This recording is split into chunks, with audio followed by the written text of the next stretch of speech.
Welcome to Rewatch and Rank. On this channel, we rewatch older TV shows, provide a summary and opinion on the episode before ranking each episode against each other. Today's episode is Grey's Anatomy, Season 2, Episode 3, Make Me Lose Control. The episode in a nutshell is a brief reminder of exactly what is going to be happening within this episode. So we start off the episode with Ellis being brought into the hospital from her care home as she has had some medical developments that obviously need a hospital to look into. And she comes in screaming, drawing attention, and naturally, once her name is revealed and her chart is seen, her secret that she has been suffering from Alzheimer's is out, and the fact that Meredith has also been keeping this secret is also out. And she spends the episode thinking that George is her ex-husband, Thatcher, who she calls Thatch. And Meredith basically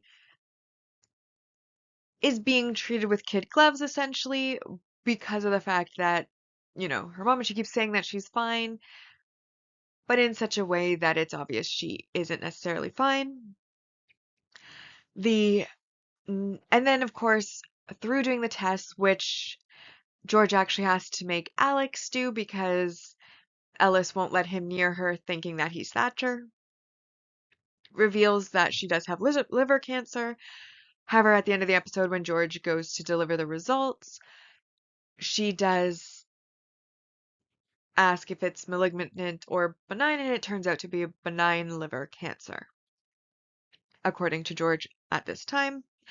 We then have Christina, who starts the episode fine, jogging with Meredith, and then she scrubs in on the OR with Burke, who she attempted to avoid, but Bailey wouldn't have it, so she ends up in the OR with him. However, then she does end up passing out, and she is quickly brought out of the OR while Burke continues the surgery, though he's obviously very worried about her. And then that is when her secret is revealed, which is that she was pregnant, and then they obviously go to get Addison, and Addison discovers that it was an ectopic pregnancy, and so they immediately rush her into surgery, and Bailey stands at her head to comfort her while Izzy is assisting Addison in the operation. And Meredith comes and tries to enter the OR, but Bailey sends her away because she is too close to it as her friend, and that Christina is now a patient, not her friend, not her fellow intern, and that is why she is turned away. And end result is that obviously the pregnancy has ended itself, and she has also lost one of her fallopian tubes. Relationships are complicated. There are a lot of relationships happening at the moment.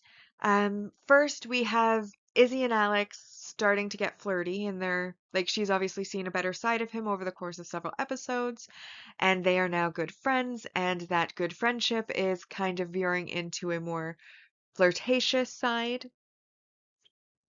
On a friendship note, Meredith, after having a conversation with Alex, when he offers to let her talk to him about what's going on with her mom, with Christina, with everything, noting that he sees that she isn't exactly fine, she then tells Izzy that she's starting to see what she's seen in Alex and that he can be human sometimes, and being a jerk is more of a self-defense mechanism. And then we, of course, have Christina and Burke. What a way for Burke to discover that Christina was pregnant by seeing that she is in surgery for an ectopic pregnancy when he checks the surgery board after his surgery is done, something that he had not been aware of either. And when he does go to try to speak to her, he finds the room filled with all of the other interns and therefore is not able to, in this episode at least, speak with her. Then we have Addison and Derek, and Addison basically is trying to say that, well, basically, she has a conversation where she's going on about the relationship and wanting forgiveness in the relationship. Derek to go back to New York with her, I think is where they are from. And she ends up kissing him. But then also with Derek, obviously, at first, Meredith in the episode, he tries to comfort her.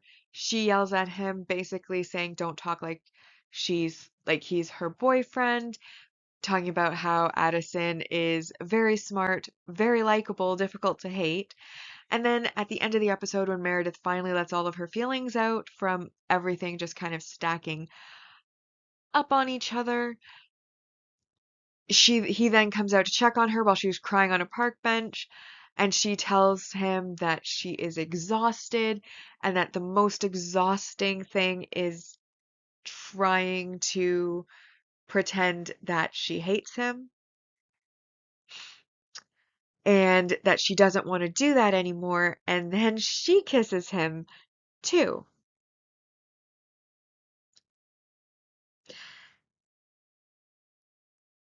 And then with Ellis, it is highly hinted at that her and Richard were more than necessarily just friends. And then there's, of course, the way that she was in her relationship with her husband coming through by her thinking that George is Thatcher. And George is, of course, upset about finding out that he does actually look a little bit like Meredith's dad, according to Richard at least, because he obviously has a crush on Meredith. So relationships are complicated in this episode, and a lot is happening with them. And then kind of an aside to all of that, there is also a blushing patient, which has an extreme blushing response that prevents her from being able to keep anything secret. And after the surgery, she is cured of that. So now that we've been reminded about what happens in this episode, and it was a lot that happened in this episode, it's time to rank the episode on our two lists. A reminder, we rank on a mostly objective ranking list, which has no emotion involved, but bias and judgment may apply, and then the personal ranking, which is where the emotions do apply. So this episode overall, very, very good episode, very strong episode. A lot happened. A lot happened.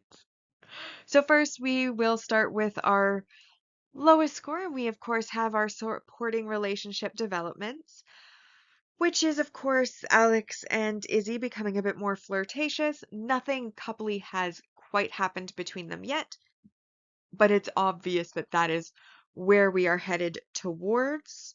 And because we are rewatching, we do know that something will eventually happen, which is why I'm mentioning it as part of the supporting relationship. And then there's also Addison and Derek. Now, you could argue because they are technically the married couple that they should be the main relationship.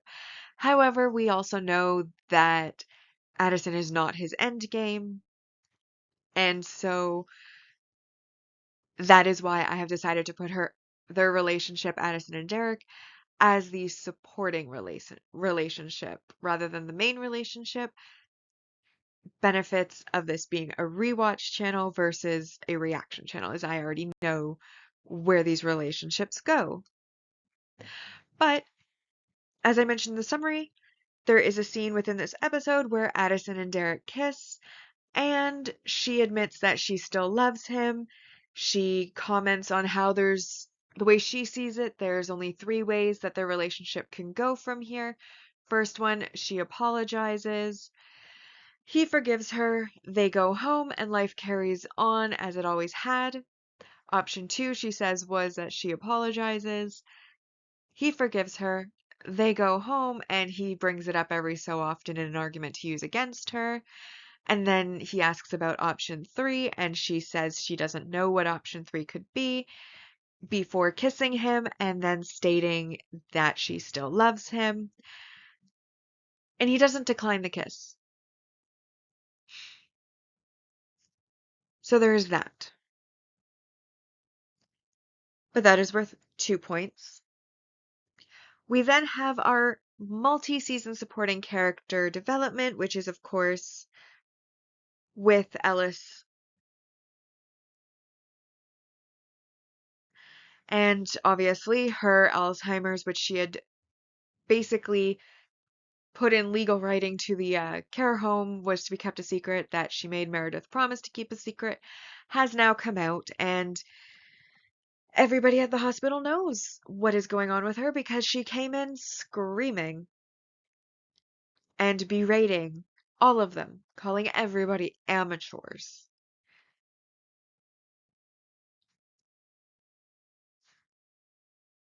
There's also the fact that new development to her Alzheimer's is that she now also has liver cancer.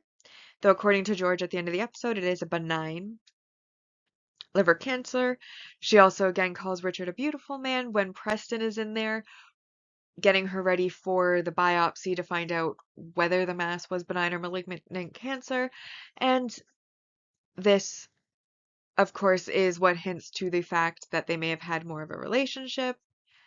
Richard even comes in and talks to her at one point and doesn't really make any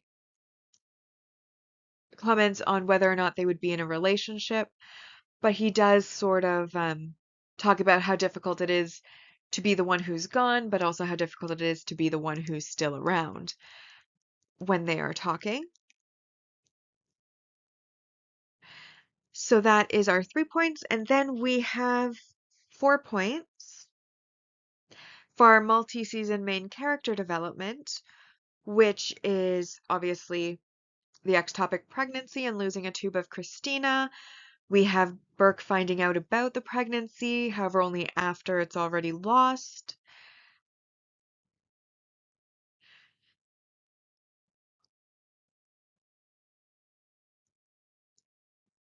There's minor developments with some of the other characters. I mean, obviously, Meredith is going through it with all of the information coming out about her mom, with her best friend being in the hospital, with her newfound appreciation for Alex being human, like Izzy finds. You know, we obviously have like Izzy and Alex and their thing. We have George going through it with regards to being considered Meredith's mom's husband for pretty much the entire episode. Then we also have obviously Richard. He's back from his brain surgery. He's not cleared for surgery yet, but he is wanting to be, and he is taking back his role as chief and doing all of the paperwork side of things until he is cleared for surgery again. So there's a bunch of little things that each of the characters are developing, but the one that I felt was the most point worthy on the mostly objective rank values was, of course, Christina. That's the biggest development of the episode. We then next have our main relationship development, which is, of course, the fact that Meredith obviously has had some issues with Derek after finding out about Addison, obviously and rightfully. And like I said, she's crying in the rain. Everything has caught up with her.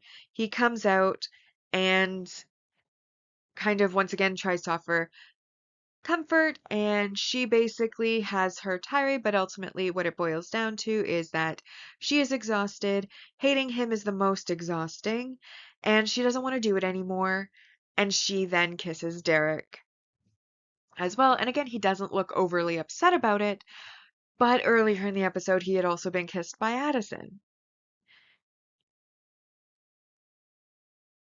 So that happened as well.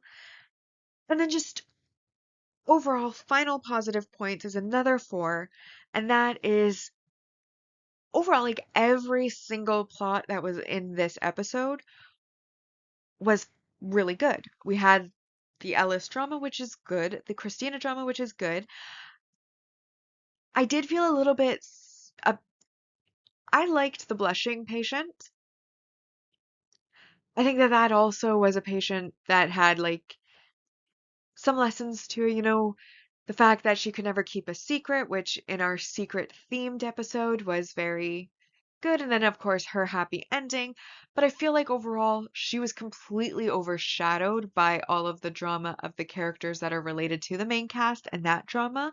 So much so that she kind of fell by the wayside. And I kind of wish they'd had this particular patient in another episode, like the next episode or one of the previous ones, just because I really liked this patient's story. This patient seemed like a nice person, but they're just so overshadowed by the other ones, and that's probably the only critique I would have, though it's not worth any negative points for it. But every plot in this episode was strong, was interesting, was holding on to attention, and that is why this episode scored so well. However, I do want to honorably mention that I was close to putting in a negative points for Derek because of the kissing of two people. However, in this case, one, he's broken up with both of them. Two, he didn't really initiate it from either of them. They both initiated it on their own.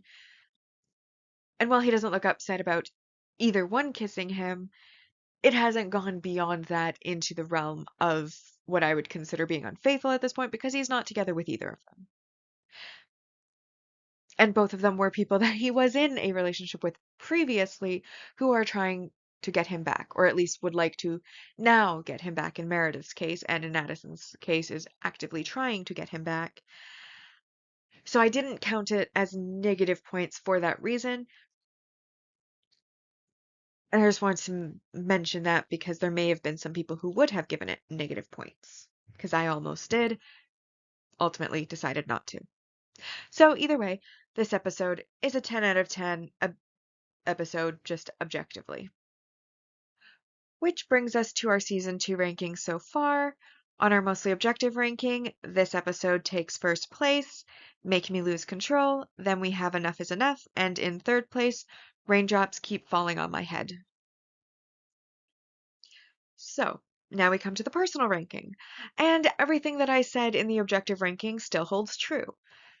There was a lot of romantic drama, there was a lot of medical drama, there was just a lot going on in this episode. And the only critique I would maybe have about it again was the overshadowing of the blushing patient, which was a patient that I actually could empathize with, because while I don't have any sort of issue like her where she blushes at the drop of a hat, I do have cheeks that are permanently pink, and I did take a lot of flack for that as a child in school when everybody was like, "Oh my gosh, you're blushing." And it's like, my cheeks are always pink. They've never been not pink.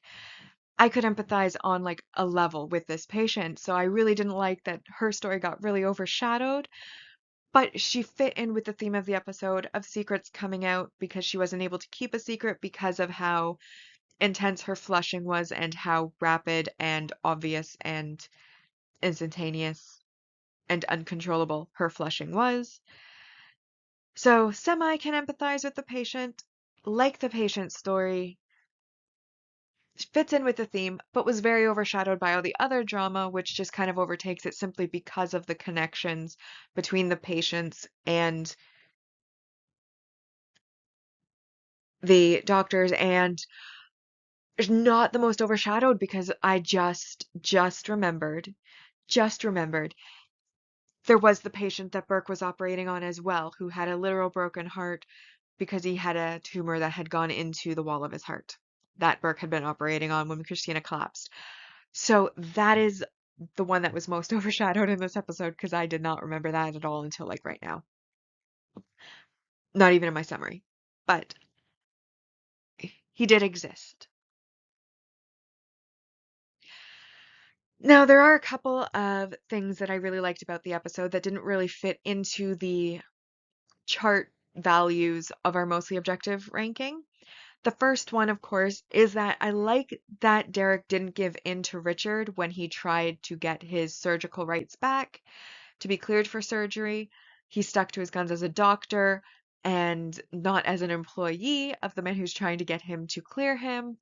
and said, like, you're not ready, I am not clearing you. Even when Richard comes in all ready to do a surgery on, wanting to be the one to do the biopsy on Ellis, Derek sticks to his guns and says no. And honestly, with the show, that is surprising. Like, in reality, it would not be surprising.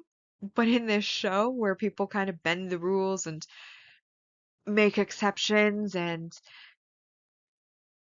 do things that are questionably ethical, that is actually very surprising that he stuck to his guns. And I really like that he stuck to his job as a doctor to say, no, you are not cleared for surgery. I am not clearing you prematurely.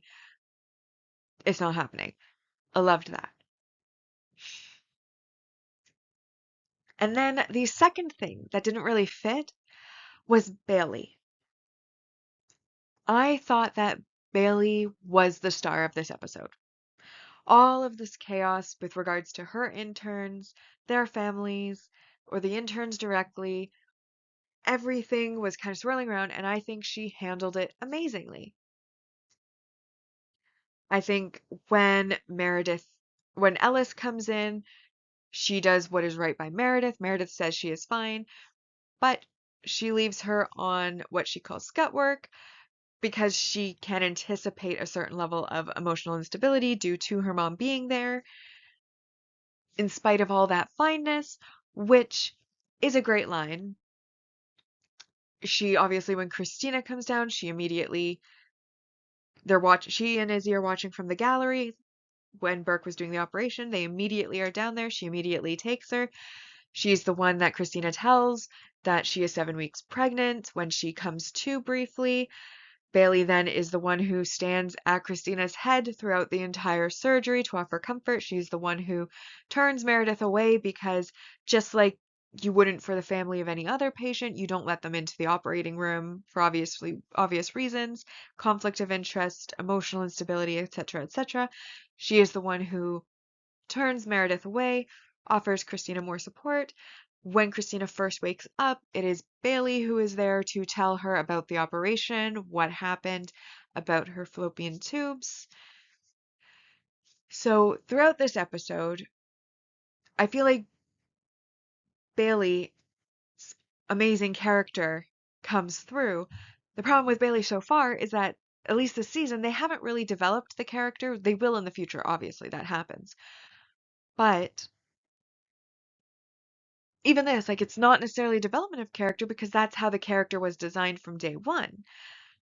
But I feel like it really stood out, and I really wanted to say something about it and how amazing the character of Bailey was in this episode and actually almost all the time.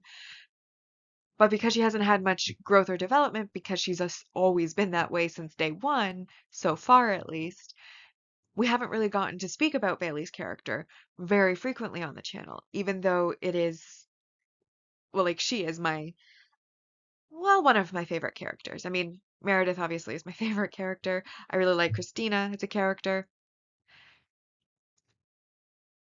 I don't like George. But other than that, I like pretty much all of the characters. But Bailey really stood out to me in this episode, just not in a way that I could put in the mostly objective ranking, and that is why I brought it up. But I think she was the star of this episode, the unsung hero of the episode, and I really wanted to make sure she got her kudos, at least in this section. Overall, like I said, a lot happened. It was overwhelming. As a viewer, it was kind of like so much drama happening all at once, like everything just coming to a head all together that it was like, wow. But that also makes the title very apt because Make Me Lose Control, it was pure chaos. A lot of chaos. A lot of it. A lot happened. So much happened. Either way, that worked in its favor because there weren't really any negatives, there were a ton of positives, and I gave it also a 10 out of 10 on the personal side of things, which brings it into first place with Make Me Lose Control, then Raindrops Keep Falling on My Head, and then Enough is Enough is in third so far. So this now brings us to our series rankings so far, and this is the part where we rank each of the seasons against each other. Season 1 on the mostly objective ranking ended with a total score of 77.78%. And season 2 so far has built up a score of 21 out of 270. And then on our personal ranking side, season 1 ended the season with 66.67%. And season 2 so far has gotten a score of 25 out of 270. With that, we've now rewatched and ranked Grey's Anatomy Season 2, Episode 3. Make Me Lose Control. Like and subscribe if you'd like to, and I'll see you in the next episode.